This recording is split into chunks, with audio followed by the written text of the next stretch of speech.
What they mean by a threat to democracy is apparently when the American people vote for somebody they don't like. That's not a threat to democracy. Whether you like or dislike the president the people elected, that is the fulfillment of democracy when that president tries to do what he needs to do.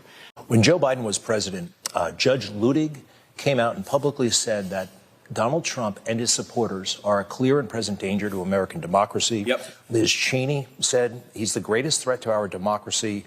I mean, just crazy over the top stuff. Sure. My question to you, and I asked President Trump about this, they seem to be authorizing, quite frankly, morally and legally, something really awful to happen to President Trump and you.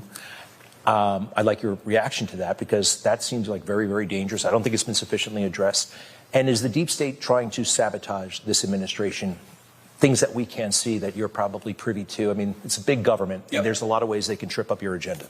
Well, when you talk about Michael Ludig or Liz Cheney calling Donald Trump a threat to democracy, he won a massive electoral mandate. And so it's always interesting to me, these people say that we're threats to democracy.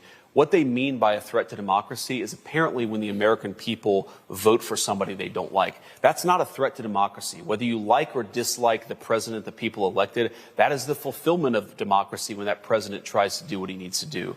Now, there are some issues here, because I think the way that they talk about President Trump in particular, look, I think it actively encourages violence. And you've seen a rise of left-wing political violence. Of course, you had those two people murdered outside the Jewish embassy just last week. Of course, President Trump almost lost his life during the campaign back in June. So you see this escalating political rhetoric. And I think I'd say to Liz Cheney or Michael Ludig or any of these other crazy people, why don't you just pump the brakes and calm down? Because you're going to get somebody hurt. If you think that our policies are bad, argue on the policies. Try to persuade the American people to vote for somebody else the next time.